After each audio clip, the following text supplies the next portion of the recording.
Morning po. Magandang umaga. Magandang umaga po sa inyo. Kumusta po ang umaga po ninyo? No? Bakit wala yatang mga kabataan ngayon? Mukhang mamaya pa yata darating sa second service. No? Alright. No? Mamaya po kasi ila-launch yung ating pong youth service. Mamayang hapon po. No? Praise the Lord. Good morning, everyone. And pakisabi naman sa katabi mo, gandang-ganda ako sa iyo ngayon. Gwapong-gwapo ako sa iyo ngayon.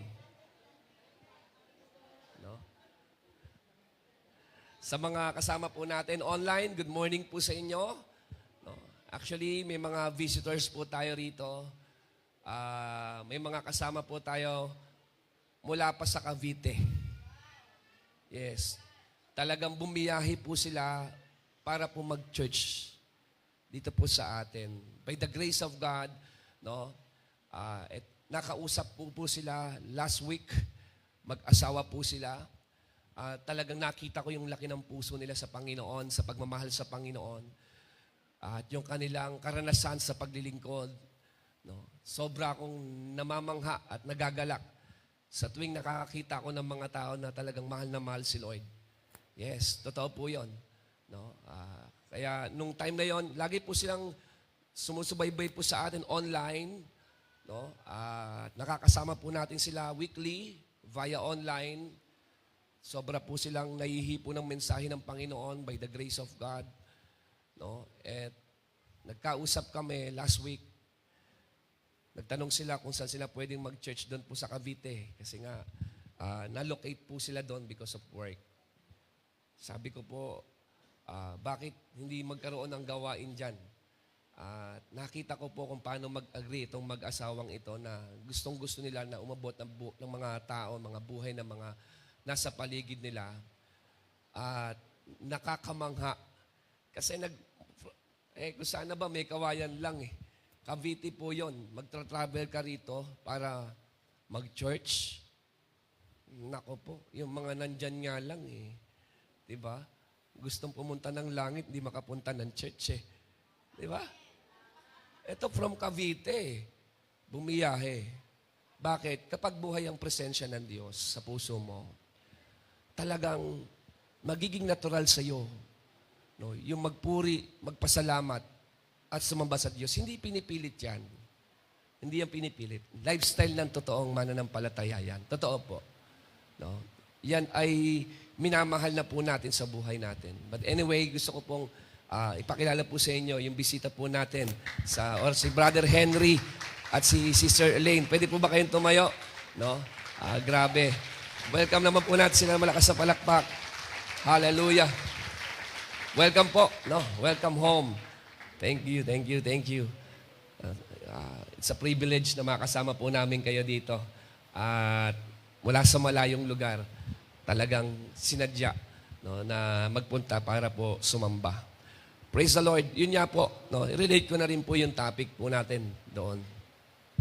Kasi po, isa sa nakakalungkot talaga at kapansin-pansin sa mga nangyayari ngayon sa mga Kristiyano sa panahon natin, ay tila baga hindi nila lubos na nauunawaan ang kanilang pagiging Kristiyano.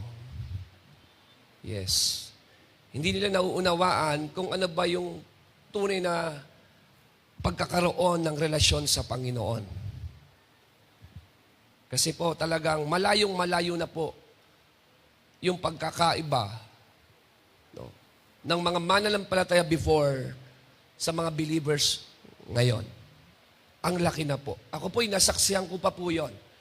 Yung mga tao talaga nasa kalsada, nagba-Bible study sa iba't ibang bahay, ang sasayang mag-worship kay Lord. Buhay na buhay ang pakikipagkapatiran. May mga pinagdadaanan, pero pagkakumantayan sa Panginoon, pinapagpag lang nila. No? Wala na kasing laman, kaya pinapagpag na eh. I mean, kahit may mga problema, makikita mo sa kanila yung ngiti.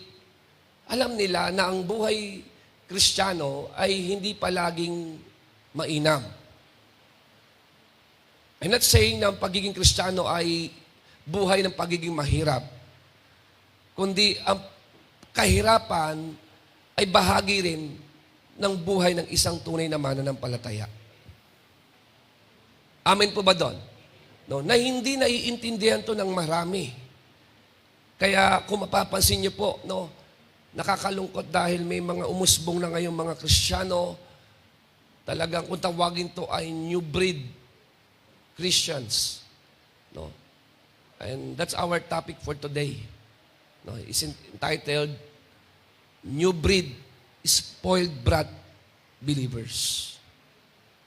Okay. Ano ibig sabihin po nun? Sa panahon po natin ngayon ng mga mananampalataya, ay tila baga napakadali po nilang isuko ang kanilang pananampalataya. Madali po. Madaling tumalikod, madaling mag-withdraw. No? Madali po sa kanila na umayaw sa paglilingkod. Sa simpleng dahilan lang. No?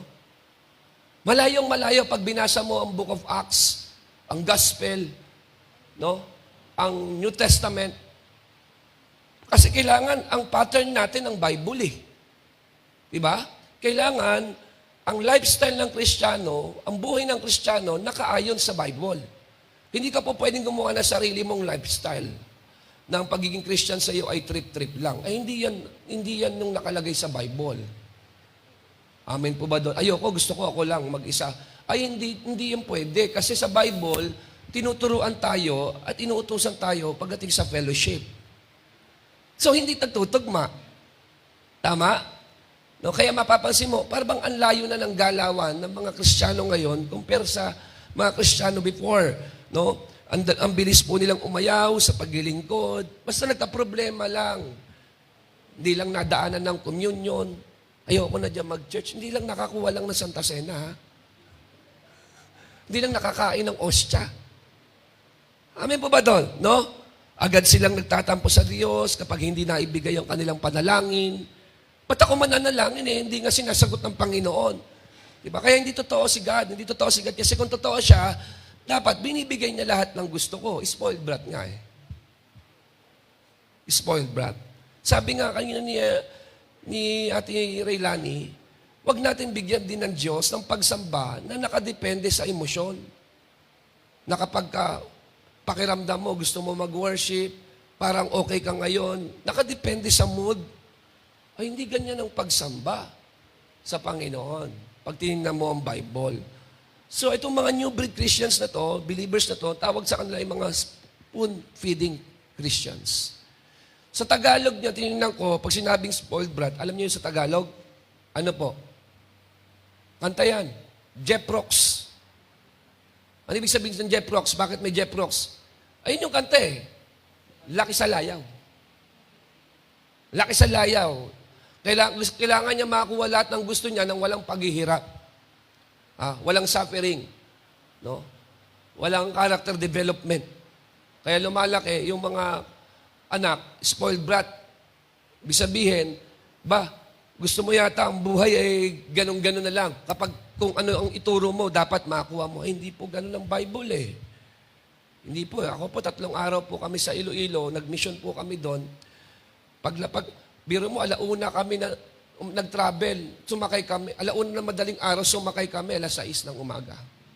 Sa airport lang kami. No? Pagdating namin doon, maya-maya, kumain lang, prepare. Dahil may mentoring, nakita namin yung mga tao. May mga uhaw, may mga parang baliwala lang. Ganun talaga sa isang simbahan eh.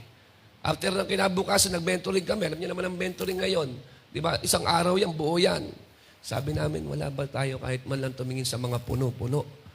Buti kamo yung Sabado, sabi nila, Pastor, sarap dyan sa pinuntahan nyo. Akala siguro nila, nagbakasyon po kami. Pagpunta namin po doon, nakita namin yung mga tao pumunta sa simbahan kasi mayroong isang bisita na Australiano namimigay ng bigas 1 kilo. Pero yung mga tao nakapila. Sabi ko, Panginoon, kailangan nilang makilala ka. Kasi hindi nila ba-value, no? Hindi nila papahalagahan ang Diyos at ang pagsamba kapag hindi ka nila nakilala. At napapansin ko sa mga galawan po ngayon na bakit kaya ang mga Kristiyano it's either nakadepende sa kanilang emosyon, ang kanilang pagpapatuloy, o di kaya naman kailangan na ibibigay ang kanilang pangangailangan. You know what I mean? No? Yung laki sa layaw. Yung bang, pag napunta sila sa hindi komportableng buhay, ito yung kanilang conclusion. Hindi ko kasama si God dito kasi hindi ito yung will ni Lord sa akin. Tama ba? No, kapag nahirapan ka, pakiramdam mo, hindi yun yung kalooban ng Panginoon. Wala. Diba? Hindi ito yung gusto ng Lord para sa akin. Bakit? Kasi dapat ang buhay ko kay Kristo ay high na high. Maayos, maganda, masagana. Dahil hindi yun nakikita sa kanilang buhay, iniisip nila na ang Diyos ay walang pagsama sa kanila. Hindi yun ang kalooban ng Panginoon. Bakit? Kasi nataniman sila ng mensahe na ang katuruan, kapag nakikristo ka, dapat ang buhay mo, it's either maging mayaman ka, high na high dapat ang buhay. Nakuha po natin to. Pero sa Bible, mapapansin mo, na ang paghihirap ay talagang kasama sa buhay ng totoong Kristiyano. Amen. Amen po ba doon? Kaya kapag nalalagay sila sa hindi maayos na kalagayan, gusto nilang umalis. Kasi bakit? Hindi yun ang will ni Lord para sa akin eh. Hindi to. Sa Bible po, pag binasa po natin, especially sa buhay po ni Paul, mapapansin mo lahat na yata ng sufferings na experience niya. At merong isang enkwentro sa Bible habang nagmi-mission si Pablo, no? Kailangan niya bumalik sa Jerusalem. Nangusap sa kanyang Holy Spirit. Ito kailangan mo itong i-justify. No, kung ang paniniwala mo, ang buhay Kristiyano dapat smooth yan, ito paliwanag mo to kasi galing to sa Holy Spirit. Ang sabi sa Book of Acts, no, in Acts chapter 20, Tagalogin natin. Ngayon, tingnan mo, magbibision po ito. Ito yung pangungusap po ng Holy Spirit kay Paul. No? Sabi diyan, ngayon, bilang pagsunod sa Espiritu Santo, sino po ang susundin ni Paul? Ang Holy Spirit. Ako'y nagpunta sa Jerusalem at hindi ko alam kung ano ang mangyayari sa akin doon. Sabi niya, no, ang tanging nalalaman ko ay ito.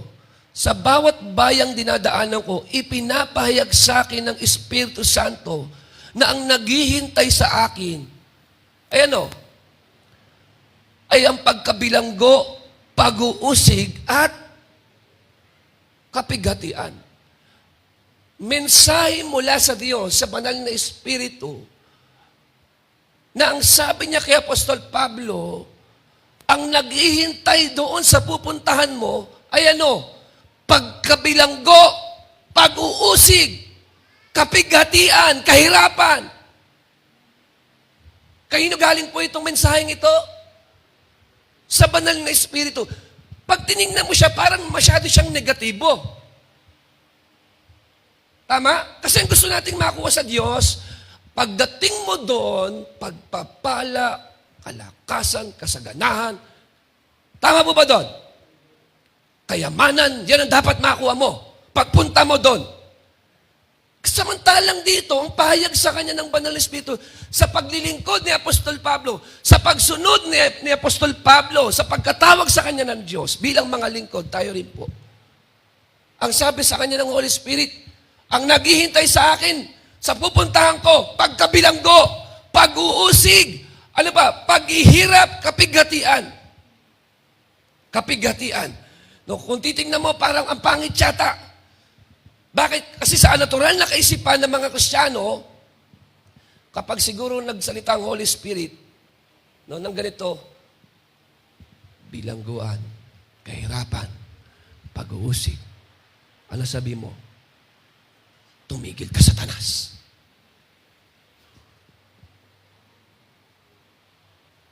Are you with me? Tama mo ba doon? Ito po ang sabi po dito, magre-refuse ka eh. Magre-refuse ka. Ako, ayun naman pala pupunta ako. Doon pagpunta ko ron, gano'n sasapitin ko, bakit pa pupunta?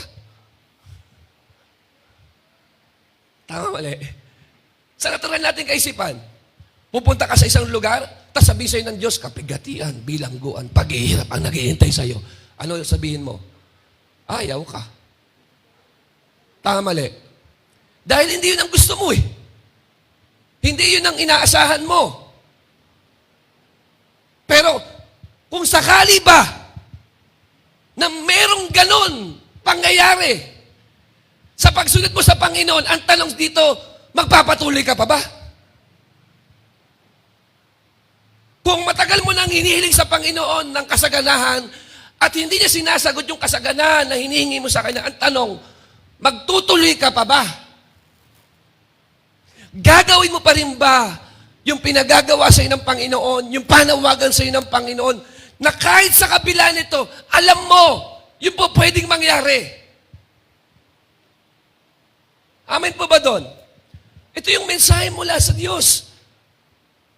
Para kay Pablo, sabi niya kapigatian, ano pa? Pag-uusig, kahirapan. Hindi po natin yan matatanggap. Bakit? Kasi lahat ng sinabi ng Banal na Espiritu, kabaligtaran kasi yung gusto natin. Amen po ba doon? Pero, ano sagot ni Apostol Pablo? Diba? Ito ang importante, yung pagtugon. Ano ang kanyang naging tugon? Ano matututunan natin sa kanya? Sa kabila ng mga Kristiyano ngayon, hinahanap ang Diyos dahil gusto niya, pagka nakilala niya ang Panginoon, dapat magkaganito ang buhay ko, magbago ang lahat-lahat sa akin. Pero kay Pablo, naghihintay sa'yo doon, bilangguan, pag-uusig, kahirapan. Pero ito po, ang naging tagon ni Apostol Pablo. Sa verse 24, kasunod po niyan, subalit, walang halaga sa akin ang aking buhay. Magawa ko lamang ang aking tungkulin.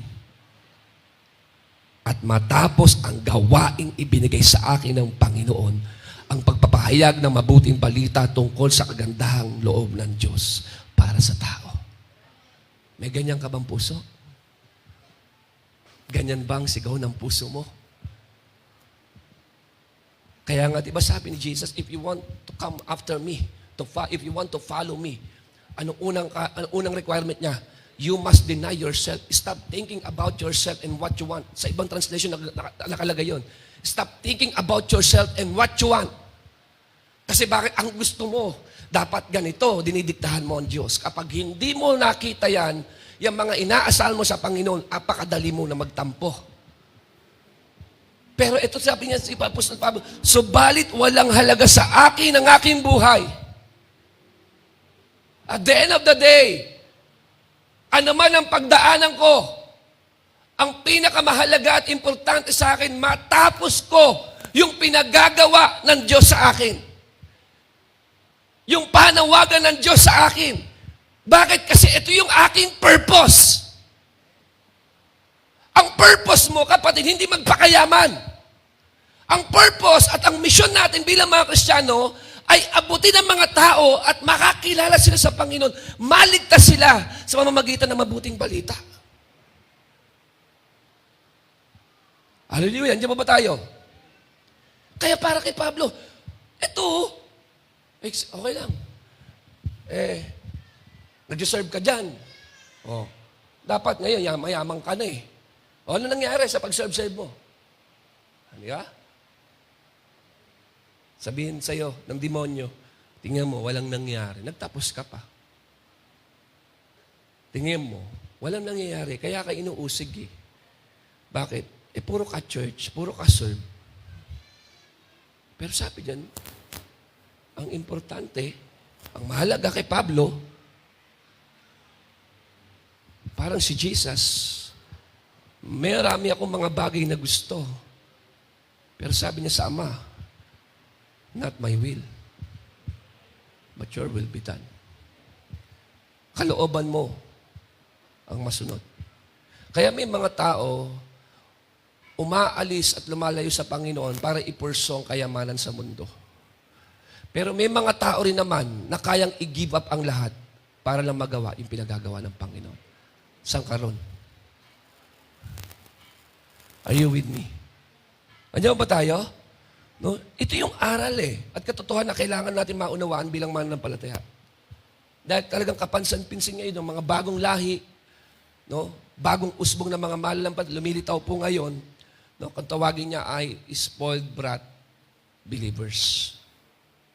Hindi nila alam yung pain, hindi nila alam yung suffering, yung affliction, kung ano ang nagagawa nito sa kanila. Hallelujah ba tayo?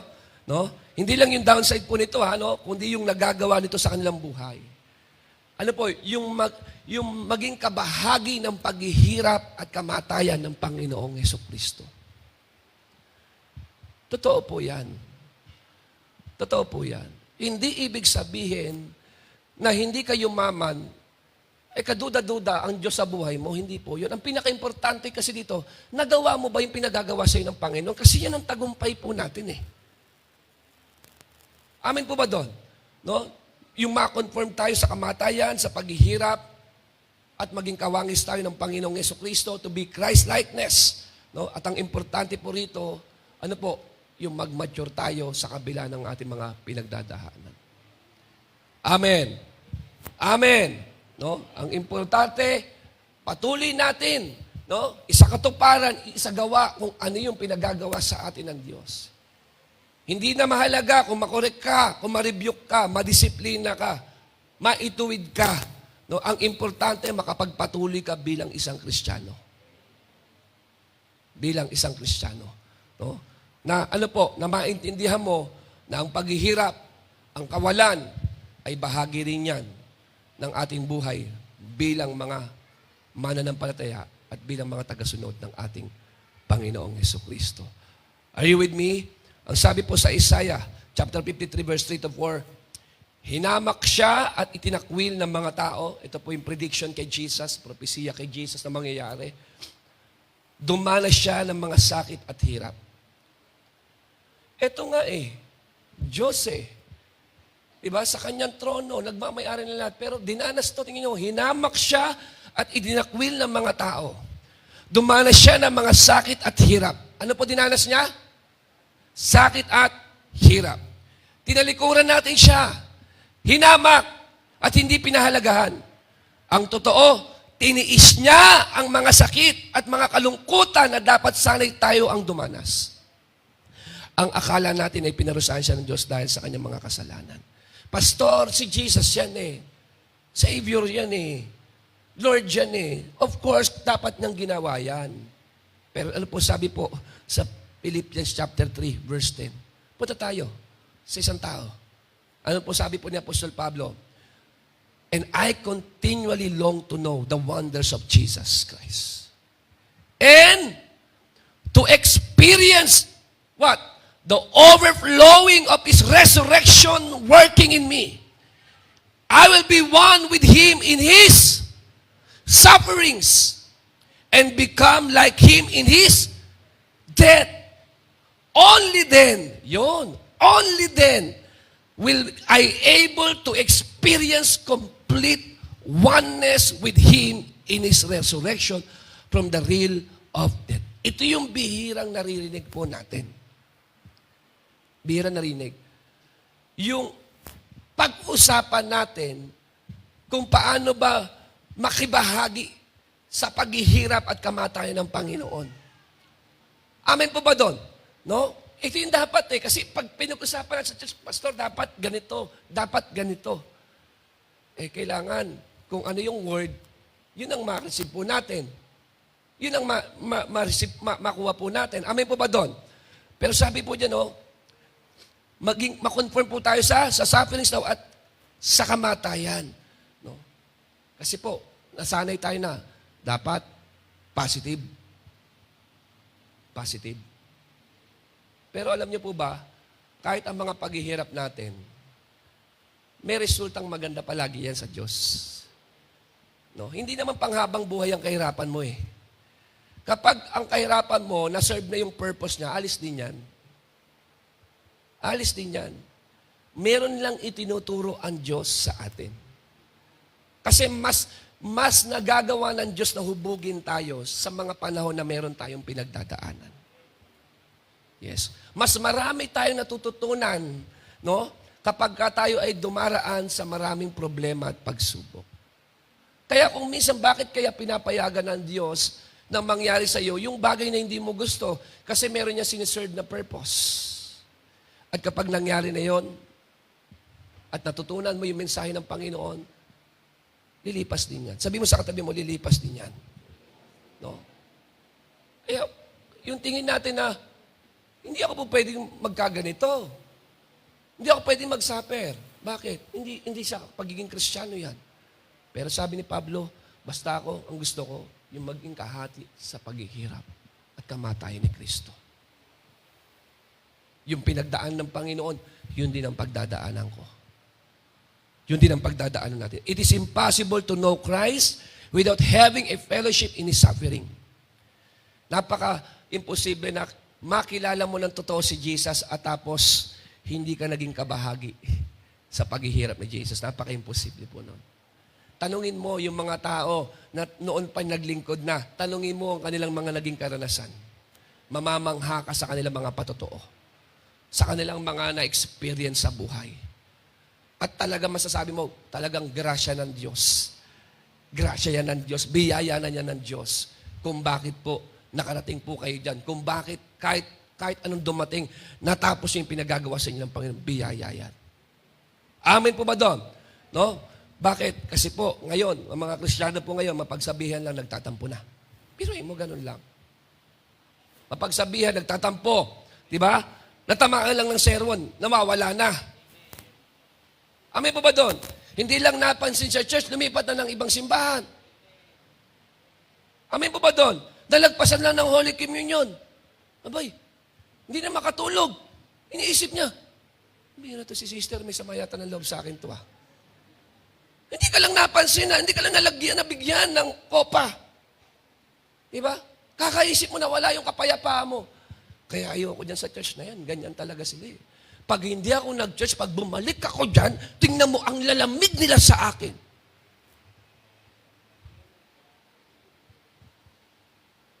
Hello? Tingnan mo sila. Lagi silang, yan tingnan mo, tumingin niya si sister. May iniisip na pangit yan sa akin. Totoo. Pag nawala ka, tandaan mo, yan lagi sasabihin sa'yo ng demonyo.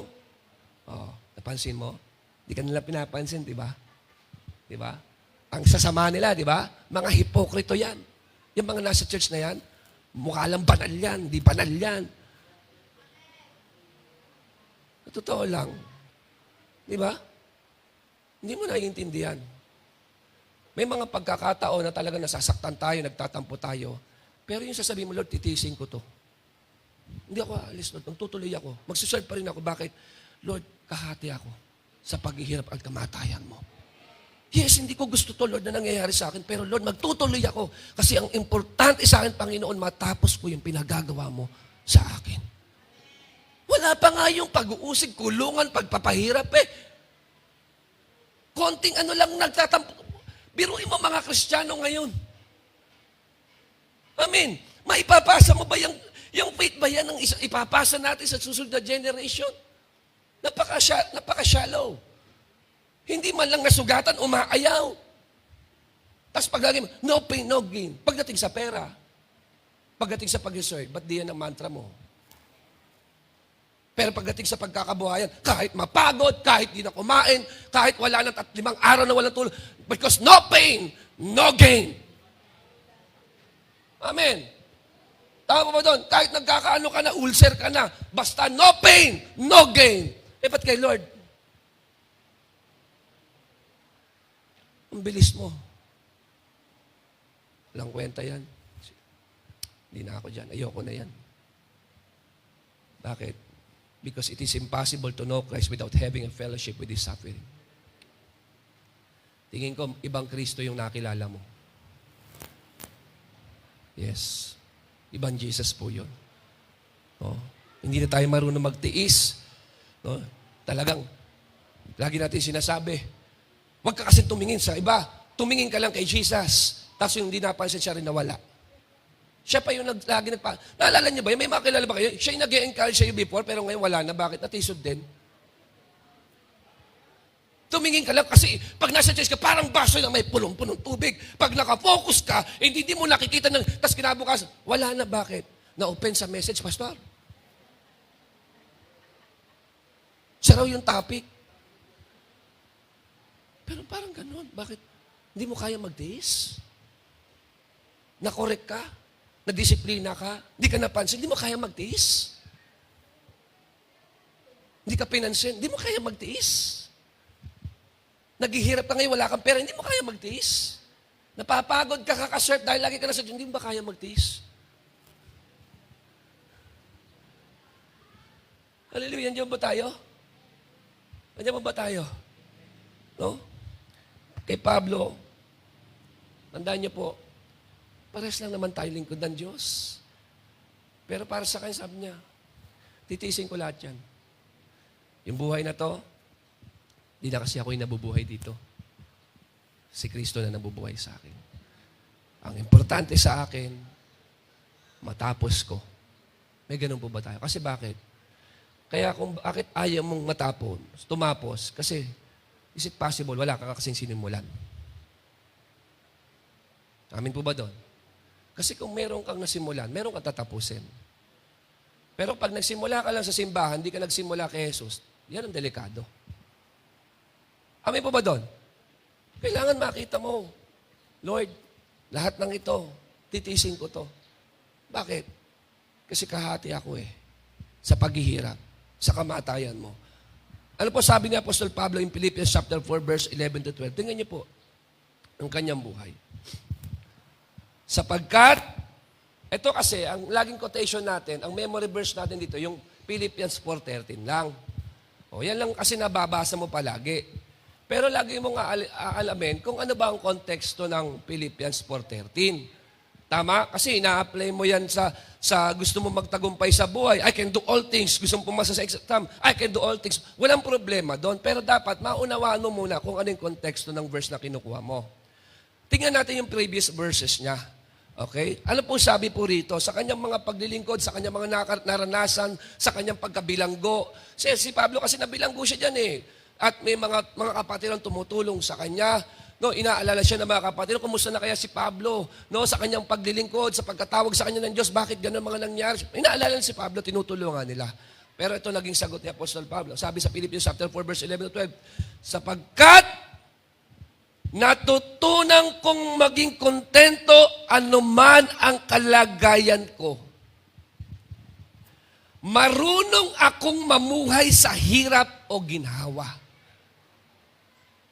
Kaya, natutunan ko na ang lahat ng ito. Kaya maging anuman ang kalagayan ko, busog man o gutom, sagana o salat, kontento pa rin ako. Kaya, sabi niya, kaya kong harapin ang kahit anong kalagayan. Yan ang konteksto niya. Kaya kong harapin kahit anong kalagayan sa pamamagitan ng tulong ni Kristo na nagpapatatag, nagpapalakas sa akin.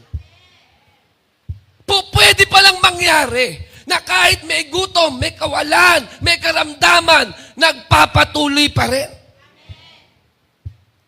Pwede palang mangyari yon. Kung saan ang karamihan kapag nasa taggutom na, wala na, hindi mo na makikita nag-church yan, di ba? Matamlay na yan. Pag nag-worship yan, wala nang kabuhay-buhay yan. Tinatamad na yan. Pag nasa kasaganahan, dyan na alive. Pero si Pablo, natutunan ko na kasi lahat ng kalagayan sa buhay. Nagugutom ako. Busog. Salamat. Pag gutom, salamat pa rin. Pag meron, hallelujah. Pag wala, praise the Lord. Are you with me? No? Sabi niya, kaya kong harapin. Ano ibig sabihin ng kaya kong harapin? Yung pagtitiis, nandyan. Kaya kong harapin kahit anong kalagayan sa pamamagitan ng tulong ni Kristo na nagpapatatag sa akin. Bakit kailangan ng katatagan? Bakit kailangan ng kalakasan? Kasi sa paglalakbay natin dito sa mundong ito, nakasama ang Panginoon minsan, sa mga problemang pinagdadaanan natin, nakakaranas tayo ng panghihina, panlulupaypay. Pero habang nagpapatuloy ka, ang Diyos patuloy kang pinalalakas, pinapatatag. Hindi ka na siguro kailangan palakasin kapag ka nasa iyo na ang lahat. Hindi mo na kailangan patatagin pa kapag ka lahat ng panalangin mo sinasagot na. Pero dito makikita po natin, sa buhay ng paglilingkod ni Apostol Pablo, habang ginagawa niya yung panawagan ng Diyos sa kanya, tulad mo, tulad ko, may mga pagkakataon na may pagkagutom, may pagkabusog, na meron at wala. Pero sa lahat ng ito, matatapos pa rin natin. Ang misyon ay binigay sa atin ng Panginoon sa tulong ng Panginoon na nagpapatatag at nagpapalakas sa atin. Ito po yung dapat nating marinig na mensahe. Hindi kayo dapat namamanipula na lagi. Dapat laging maganda.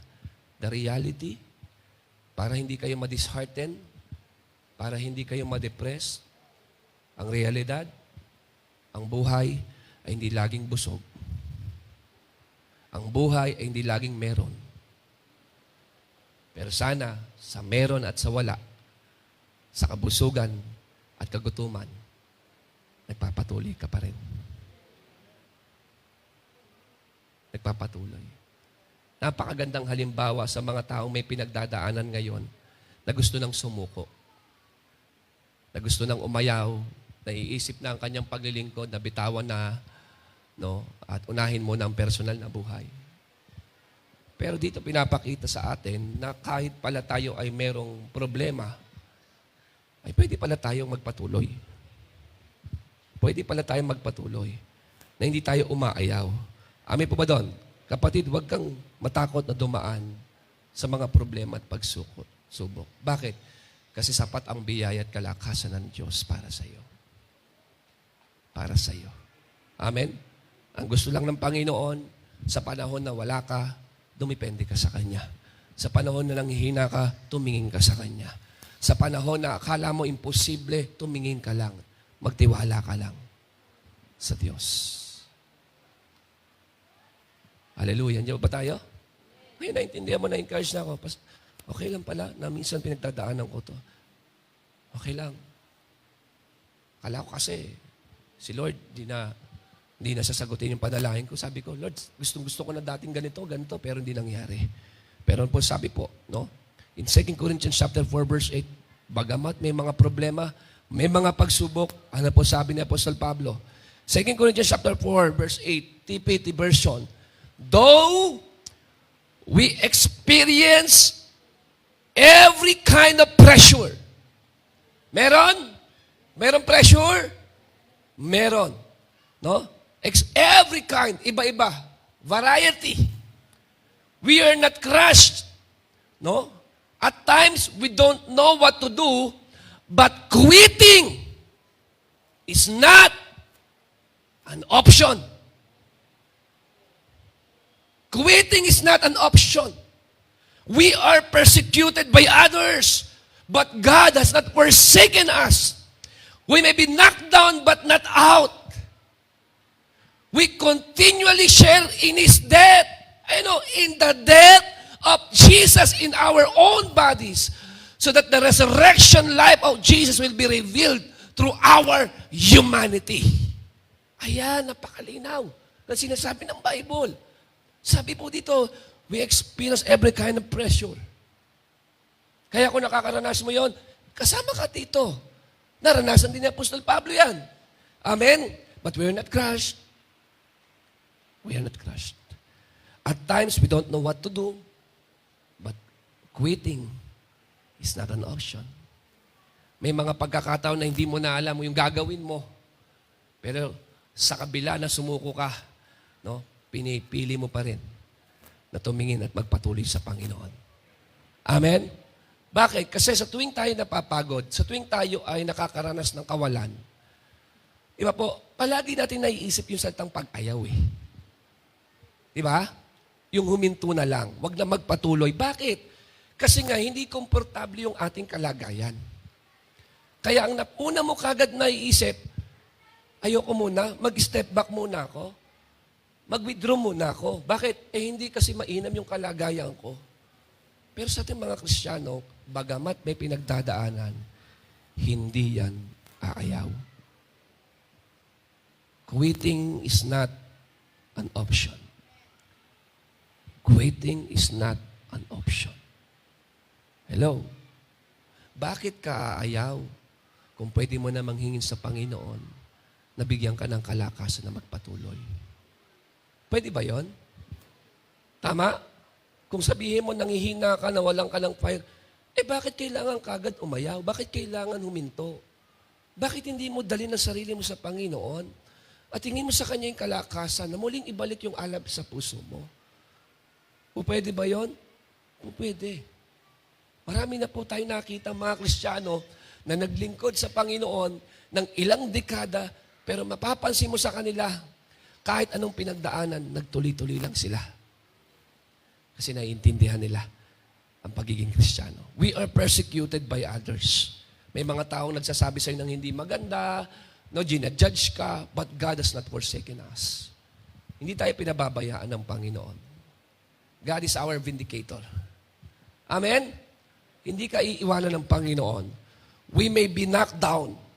Minsan ba mabagsak tayo? Pero, hindi tayo knock out. Hindi pa tapos ang laban. Pwede pang tumayo. Pwede pang magpatuloy. Amen po ba doon? We continually, ayan ang sabi dito, ito yung sinasabi niya. Dito niya dinala. We continually share in the death of Jesus in our own bodies so that the resurrection life of Jesus will be revealed through our humanity. Si Paul, naranasan niya extreme pain.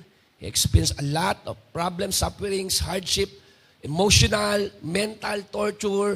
Talagang lumubog yung barko, palutang-lutang siya sa dagat, nandun siya sa dungeon, sa pinakailalim na kulungan, na grabe, napaka-suffocated ng kadiliman. And ano pa, hinahagupit siya. Kung ako mag-iisip, tas ang mensahe ko, walang paghihirap kay Kristo, bakit naghihirap yan? Bakit ganyang buhay niyan? Hindi, si Paul yun, hindi ka si Paul. Hindi, parehas lang tayo naglilingkod. Pero, alam ni Pablo yung loyalty niya sa Panginoon, hindi nagbago. Hindi po nagbago. Amin po ba doon? Physical persecution, lahat halos sa mabibigat na pangyayari naranasan na po niya. Pero sa kabila ng lahat ng iyon, hindi siya huminto, hindi siya sumuko, nagpatuloy siya hanggang dulo. Panalangin ko po sa Panginoon, sa bawat isa po sa atin na narito, lahat naman tayo may pinagdadaanan sa buhay. Lahat yan, may sineserve na purpose po sa atin. Amin po ba doon? May dahilan kung bakit po inaalaw ng Lord na ma-experience mo yan. Maaaring sa panahon ngayon, minumold ka niya, sineshape ka niya, dinedevelop niya yung karakter mo. Pine-prepare ka ng Panginoon. Maaaring niya sa pinagdadaan mo, hindi yan isang punishment, kundi preparation. Preparation. Amin po, nire-refine sinasala, hinuhubog na parang ginto na talagang, ang tawag sa dinadarang sa apoy para makita yung pagkadalisay ng iyong pananampalataya.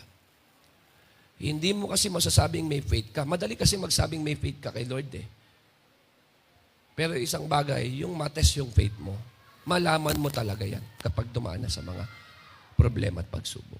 Kapag dinarang yan ng Panginoon sa kawalan, ang tanong sa iyo ay, magbabago ba worship mo? Magbabago ba commitment mo? Magbabago ba pagsiserve mo? Magbabago ba yung mga bagay na ginagawa mo para sa Panginoon? Magbabago ba yung quiet time mo kapag nandyan na yan? O mas lalo kang ilalapit yan sa Panginoon? Mas lalo kang magtitiwala sa Panginoon. Amin po ba doon? No, ang lahat ng hirap na pinagdadaanan po natin, hindi po yan hadlang para huminto tayo sa pinagagawa po ng Diyos sa atin. Amin po ba doon?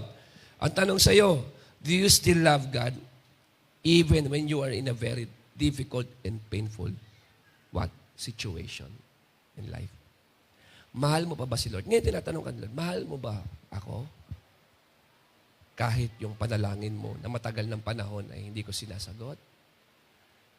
At may pinagdadaanan ka pa ngayon na yung hinihingi mo na mangyari, kabaligtaran ang dinadanas mo ngayon. Ang tanong sa iyo ng Diyos, mahal mo pa ba ako? Maglilingkod ka pa rin ba na kahit wala kang napapasing pagbabago sa kalagayan ng buhay mo, na parang walang promotion, walang increase, walang parang dumarating na magaganda, maglilingkod ka pa ba sa akin? Sabi ng Diyos. Na kahit diyan ka sa buhay mo na pagod ka na, maglilingkod ka pa rin ba? Are you with me? Magtitiwala ka pa rin ba sa Panginoon? Kahit naranasan mo na may mga bagay na pinapahalagaan mong nawala sa iyo. Broken ka. Disheartened ka. Magtitiwala ka pa rin ba kay Lord? Yan kasi ang tanong eh. Dahil kadalasan ng ating pananampalataya, gusto natin puro positibo, puro, come on Lord, bigay mo yan, come on, mangyari yan, tama mali. Eh ngayon tinatanong ka ni Lord, baliktarin natin. Yung kinakamon mo, baliktarin natin. Kumusta pananampalataya mo ngayon? Wala kang pera. Titiwala ka pa rin ba? Kanina ba, umaawit ka pa ba sa akin? Nag-worship ka ba? Alam ko, pagod na pagod ka. Naisip mo na bang minto? Umayaw? Napaglingkuran ako? Tulungan ng mga tao? Simbahan? Kasi pagod ka? Marami kang inasikaso. But alam ng Lord dyan. Alam ng Lord na ang buhay natin ay hindi palaging mainam. Ang tanong, sa kabila ba ng lahat ng iyon, mahal pa ba rin natin si God? Amen? Huwag natin questionin yung pag-ibig ng Diyos kasi hindi naman yun ka-question eh. Yung sa atin. Ito yung i-examine natin. Paano? Panalangin mo hindi sinagot. Sabihin na natin hindi sinagot. Humingi ka kagalingan. Hindi ka pinagaling. Humingi ka ng blessing. Yun nga. Financially, hindi ka binigyan. Ano nga tanong doon? Ano nga ngayon? Ano nga? Yun ang tanong eh. Nagpe-pray ka. Month after month, walang sagot. Ano nga ngayon? Ang tagal mo nagsiserve, pero parang hindi ka nire-reward. Ano nga ngayon?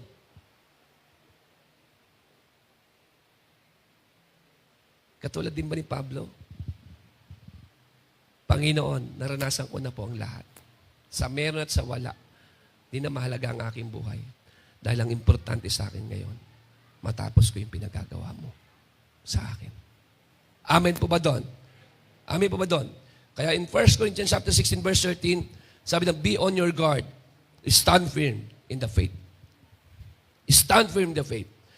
Be courageous, be strong. Bakit? Bakit kailangan maging courageous? Bakit maging strong? Kasi may laban eh.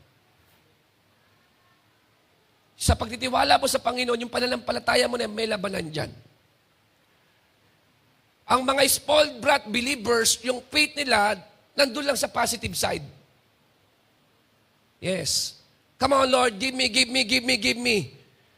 Pero ang genuine faith talaga, Lord, bigay mo man o hindi, tuloy lang ako. Magsiserve lang ako. Iwo-worship pa rin kita. Pasasalamatan pa rin kita. Ano man ang sitwasyon ko, Lord, mananatili ka mabuti sa akin. Yun ang genuine. Sagutin mo man, Lord, o hindi yung panalangin ko na matagal na, okay lang sa akin, magtutuloy pa rin ako. Hindi magbabago yung commitment ko sa'yo. Hindi ako mag-withdraw. Hindi ako hihinto. Kasi hindi ako naging Kristiyano parang may makuwang mga bagay-bagay sa'yo para pagyamanin mo lang ako. Naging Kristiyano ako, Lord, dahil ikaw ang tumubos at nagligtas sa akin. At walang makapapantay, walang makatutumbas sa mga ginawa mo sa buhay ko. Yan ang aking motibasyon kung bakit ako nagpapatuloy. Lord, pinatawad mo ko eh. Pinatawad mo ko. Binago mo buhay ko eh. Hindi pa ba sapat yun? Pagdududahan ko pa rin ba? Yung pag-ibig mo sa akin? Eh kung yung pinakamahalaga at pinakamalalim na pangangailangan ko, ibinigay mo na. Kaya Lord, may pera ako, wala. May trabaho man o wala. Na-promote man o na-demote, Lord. Tuloy lang. Tuloy lang po ako. Kung ano yung wino-workout mo sa buhay ko, Lord God, ito yung importante, Lord, ano tinuturo mo sa akin? Amen po ba doon? No? Be strong and be courageous. Stand firm in your faith. Bakit? Kasi maraming mga sitwasyon na yayanigin ka. Maraming mga sitwasyon, pangyayari na i-discourage ka. Tatanggalin yung tapang sa'yo para wag ka na magpatuloy. Papakitin sa'yo yung kalagayan ng buhay mo, yung pamilya mo, kaawa-awa. Tapos wala pang nangyayari, nag-church mo. Kaya be strong. Be courageous. And stand firm in the faith. No? Ang heart po natin, bilang mga mananampalataya, mga anak ng Diyos, no? Ay yung magpuri, sumamba, magtapat sa Panginoon, hindi lang sa araw ng linggo. Litin ko ha, ang katapatan natin sa Diyos, hindi lang yan sa araw ng Sunday 2 hours. Ang katapatan natin sa Panginoon ay pang-araw-araw ng buhay natin. Na, Lord, yung binigay mo sa akin na assignment, tatapusin ko po ito hanggang sa aking tuling hininga. Kaya po sa Matthew chapter 7, verse 13 to 14, ito po ang magtatapos sa inyo. Ano po sabi? Enter, no, through the narrow gate, because the wide gate and broad path is the way that leads to destruction. Nearly everyone chooses the crowded road, the narrow gate, and the difficult way leads to eternal life. So few even find it. Sabihin ng narrow, may makipot. Dahil meron dalawang daan na pinipili ang ng Diyos ang mga tao kung saan ka maglalakbay. Sa makipot na daan o sa malapad na daan. Pag sinabing malapad na daan, eh kahit anong lifestyle mo dyan, pwede. Tama? Walang sabit dyan. Malapad nga eh. Kahit may mga extra baggages ka dyan. Hindi yan, magiging, problema. Walang problema. Ano man, may bisyo ka man, ano man ang buhay mo, ugali mo. Pwede dyan. Kahit marami kang dala-dala. Eh, malapad eh. Malapad. At crowded doon. Ang dami mga tao, yun yung kanilang dinaraanan. Walang bawal-bawal. Tayong nagmamay-ari ng ating buhay. Do whatever you want. Do what makes you happy. Follow your heart. Come on. Maliit lang ang buhay. Life is too short. YOLO! Gawin mo na lahat. Huwag mong i-pursue yung mission ng Lord, yung panawag sa'yo. Hindi yan dapat ang iniisip. Ang iniisip mo, magkaroon ka dito ng napakalaking mansyon. At matanyag ang pangalan mo sa katauhan. And yet, yung mga tao, pabayaan mo ang mga tao. Bahala sila. Pakialam mo dyan, ba't mo aabutin ang kapitbahay mo? Ang mga loko-loko mong kaibigan, bakit mo shesheran? Life is too short. Bakit bawal? Bakit bawal to? Okay lang yan. Hindi yan bawal. Malapad na daan. At ang sabi sa Bible doon sa malapad na daan, maraming tao. Dahil gusto nilang mangyari, ang kagustuhan nila, dito sila dumadaan. Tama? Kasi sila yung Panginoon ng kanilang buhay eh. Walang dapat sinusunod kundi ang sarili lang. So, dumadaan sila, crowded. Ang sarap ng buhay, gawin mo lang kung ano gusto mo, pakasaya ka. But, sabi diyan, it leads to, that way leads to destruction. Sige, gawin mo lahat ng gusto mo. Decision mo yan. Pero, ang dulo niyan, kamatayan. Paghihirap.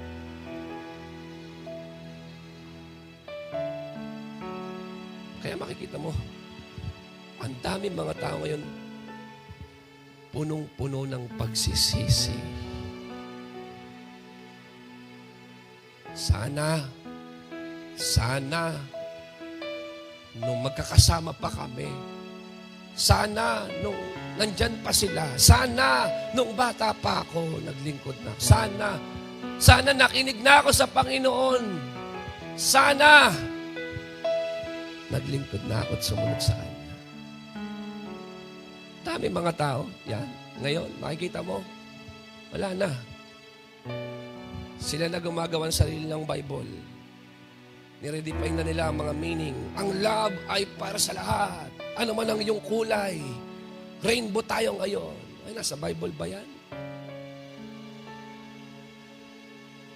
Yan ang tanong eh.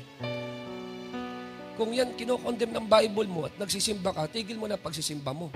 Niloloko mo lang sarili mo. Kasi ang simbahan na pinupuntahan mo, nagtuturo ng salita ng Diyos.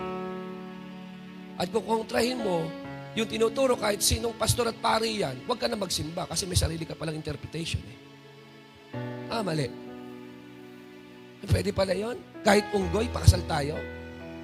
Aso, papakasal kayo. Bakit? Love is the answer. Hindi yung ganyan. Pagmahal mo ang isang tao, tanggapin mo maging sino ka man. Pero nakita mo yung anak mo, adik eh. Wala ka bang gagawin? Para magbago siya.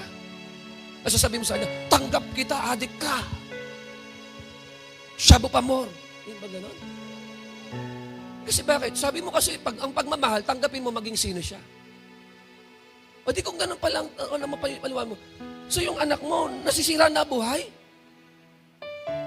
Ganon pa rin? Ay, hindi ako nagdidisiplina. Oo nga, talo mo pa nga Diyos eh. Sikat nagdidisiplina eh. Amin po ba doon? Hindi siya maganda, pero may napakabuting aral para sa atin. Hindi masarap ang makorek at maitama. Ang bihira yung leader ko, kung makakorek, kala mo perfect yung buhay. Mali. Tingnan mo naman yung buhay. Hindi yung tanong doon eh. Ikaw.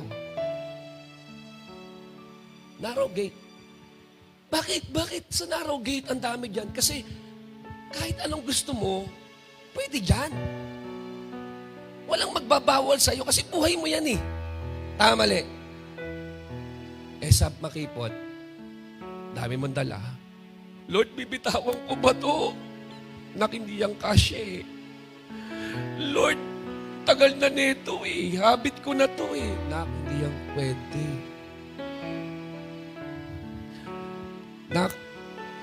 Yung sama ng loob, ang laki-laki dyan, oh. Hindi pwede, Lord. Ganun-ganun na lang ba yun? Hindi kasya.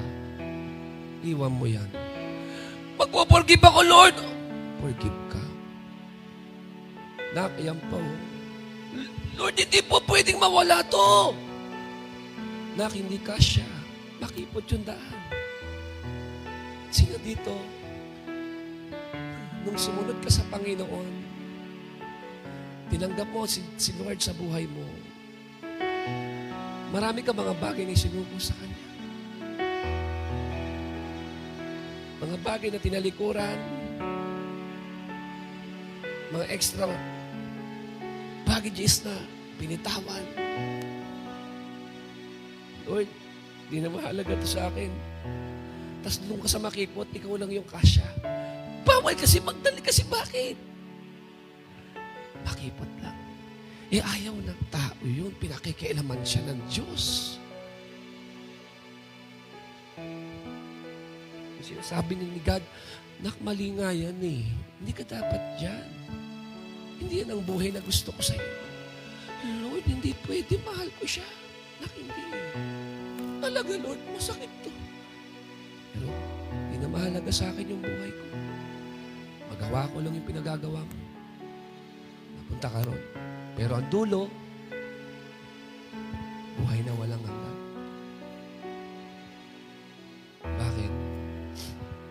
Ang dami nating iniwanan, dami nating binitawan, nakakilala tayo sa Panginoon. Tama ba? Pero dahil yun ang gusto ng Lord para sa atin, Panginoon, ang importante dito, yung kalooban mo mangyari sa akin. Kasi ikaw yung Panginoon ko eh. Hindi kita genie. Panginoon kita. You are my master. At bilang master ko, kung ano yung gusto mo, hindi lang susundin ko. Masakit. Mahirap. Hindi komportable. Paano kaya? Inisip ko, yung gospel kaya. Inisip ko lang yung gospel, yung mga disciples, pinayaman ng Diyos. Diba? Pinayaman, lalaki ng resort. Tingin ko, wala ng gospel ngayon. Wala ng gospel. Bakit? Kasi marami rin mga taong mayayaman eh. Ba't mag-gospel pa? Pero yung mga taong namatay dahil sa paniniwala, ibang usapan yun. Binibilanggo? Masaya pa rin? Nilalatigo? Sila Pedro, sila Juan? Pag binasa mo Bible? They were rejoicing. Sabi sa Bible, they were rejoicing. Bakit kaya buhay na buhay sa atin ang mabuting balita? Kasi may mga totoong tagasunod si Jesus na namatay dito. Binigay yung buhay nila. Hanggang sa tulo ng kanilang hininga, pinaglaban nila ang mabuting balita. Hindi sila mayaman. Pinagyaman ng Lord. Hindi ganun ang naging ending ko. Sana ganun ang ending eh. Hindi. Iba sa kanila, pinanak. Iba sa kanila, patiwarik na pinako. Pinugutan ng ulo. Beheaded si Paul eh. Di ba kung ikaw isipin, mira ka naman, sinusunod na nga kita. Mamatay ako dito. Pero sa totoo lang, kaya ba siyang saklolohan ng Diyos? Yes. Ginagawa ng Panginoon yun.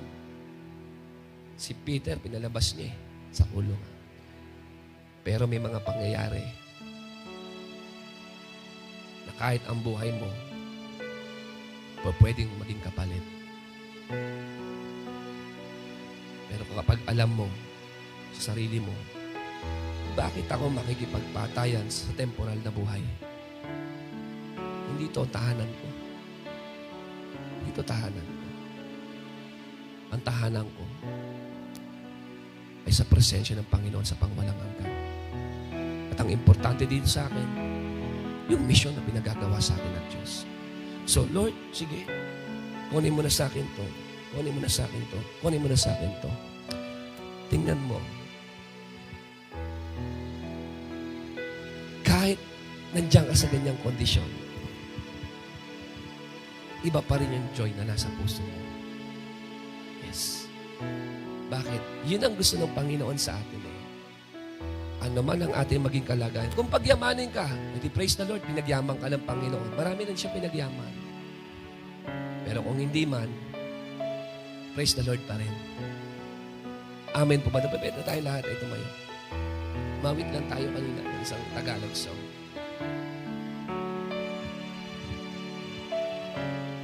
Sa pagsunod mo sa Panginoon, kapatid, nandyan yung may mga bagay na isusuko ka. Sa pagsunod mo sa Panginoon, nandyan yung mahihirapan ka. May paghihirap. Sa pagsunod mo sa Panginoon, nandyan yung buhay mo ay itinatama at kailangan mong bitawan yung mga bagay na gusto ng Lord na bitawan mo. Kailangan. Hindi komportable ang pagsunod sa Panginoon. Lalo na kapag hinihingi niya yung mga bagay na mahalaga sa iyo. Pero alam mo, ang pagsunod sa Lord,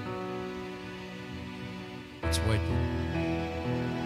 Ang buhay mo ngayon ay kalakasan at patotoo sa marami. Could you imagine? Sa dami ng pinagdaanan mo, nandiyan ka pa rin. At may mga kabataan, tinitingnan yung buhay ninyo. Paano po nangyari? Sa kabila ng lahat, yung mga hiningi mo sa Panginoon hindi niya binigay, nanatili pa rin po kayo naglilingkod, nagpapasalamat, sumasamba. Paano po nangyari po yun? Ate, nanay, tatay, paano po nangyari? Sa magbiyaya ng Lord. Nung niligtas ako ng Panginoon, nung pinatawad ako ng Panginoon, yung binago ng Panginoon yung buhay ko. Anak, walang makapapantay ito. Walang makakahigit ito. Yun yung pinakamensahe ng mabuting balita na nagliligtas, nagpapatawad, at nagbabago ng buhay ng Panginoon. Amen? No? Ito tayo ngayon. Maaring dumating ka rito, mabigat ang problema mo. Maaring dumating ka rito, walang-wala ka. Walang-wala ka. Maaring nandito ka, talagang may hindi maganda nangyari sa'yo, sa karir mo. Pero nandito ka, Lord. Worship pa rin. Worship pa rin. Lord, serve pa rin. Tuloy-tuloy lang. Hindi na mahalaga sa akin ang buhay na to. Ang importante sa akin, matapos ko ang pinagagawa mo sa akin. Not my will, but your will be done. Hallelujah. Come on. Give the Lord the highest praise. Let's worship the Lord. Hallelujah. Hallelujah. Oh, hallelujah. Pumurihin ka sa awit, itataas ang aking tinig. Yes. Itatanghal sa buhay ko. Pagod man, Lord, wala man, Panginoon, mabuti ka pa rin.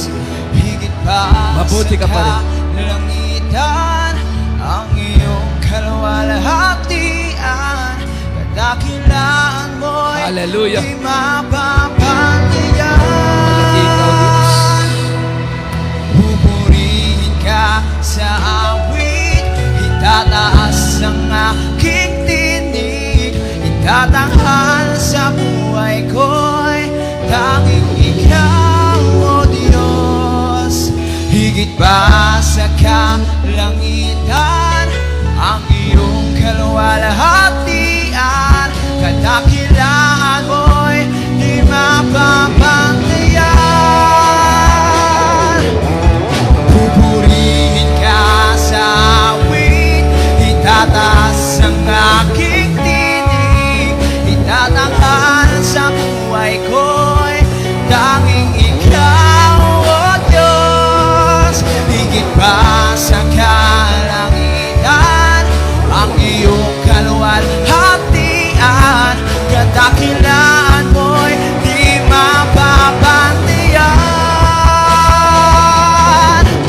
Jesus, sa'yo ang kapurihan, kaluwalhatian, ngayon at magpakailanman. Jesus, sa'yo ang karangalan, kapangyarihan, ngayon at magpakailanman. Jesus, sa'yo ang kapurihan, kaluwalhatian, ngayon at magpakailanman. Jesus, sa'yo ang karangalan, kapangyarihan, ngayon at magpakailanman. Pupurihin ka sa awit, itataas ang aking tinig, itatanghal sa buhay ko'y tanging ikaw, O Diyos. Higit pa sa kalangitan, ang iyong kaluwalhatian, kadakilaan mo'y di mapapantayan. Jesus, sa'yo ang kapurihan, kaluwalhatian, ngayon at magpakailanman. Jesus, sa'yo ang karangalan, kapangyarihan, ngayon at magpakailanman. Jesus, sa'yo ang kapurihan, kaluwalhatian, ngayon at magpakailanman. Jesus, sa'yo ang karangalan, kapangyarihan, ngayon at magpakailanman. Pupurihin ka sa awit, itataas ang aking tinig, itatanghal sa buhay ko'y tanging ikaw, O Diyos. Higit pa sa kalangitan, kalangitan, ang iyong kaluwalhatian, kadakilaan mo'y di mapapantayan. Hallelujah, Jesus. Kapatid ko, kung pumunta ka rito na meron kang pinagdadaanan, na may daladalang mabigat na problema, God knows everything. He knows everything. Trust Him. He knows everything. He knows what He is doing. Pagkatiwalaan mo ang Panginoon na meron siyang ginagawa, na meron sinaserve na purpose, yung pinagdadaanan mo, yung kalagayan mo ngayon, diyan sa sitwasyon mo, diyan mangyayari ang malalim na pagsamba at paglapit mo sa Panginoon.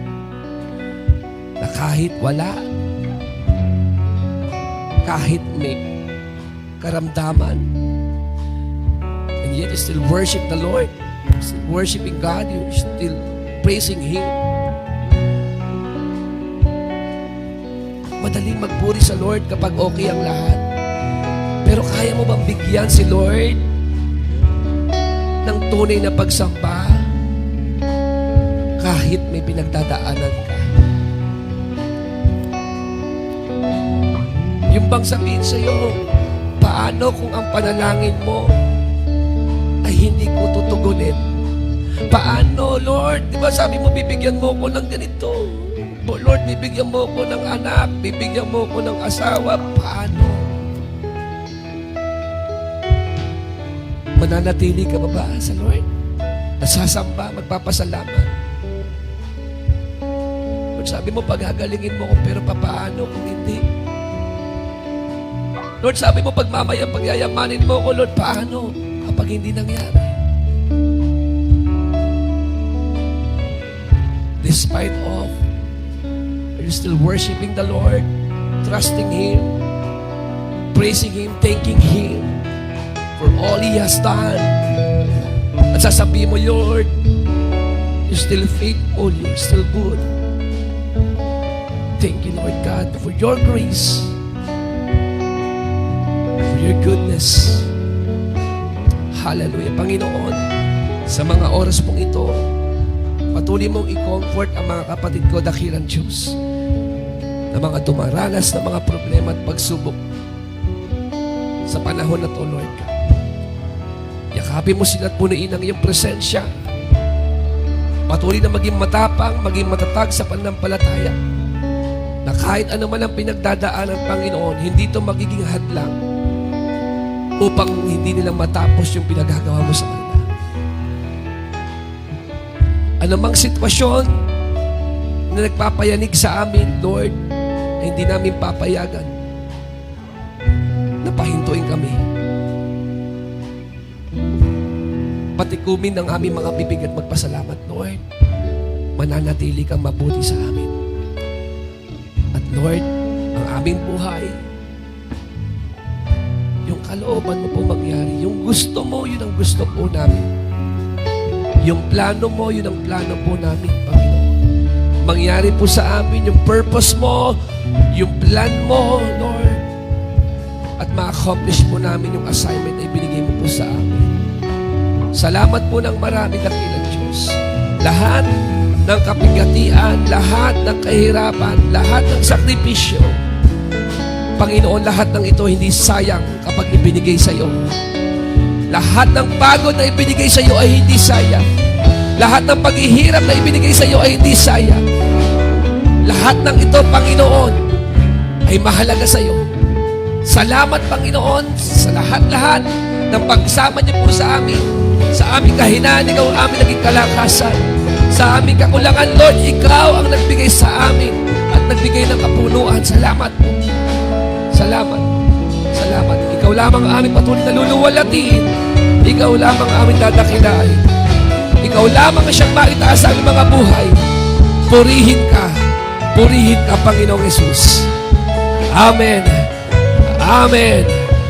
Amen and amen. Hallelujah.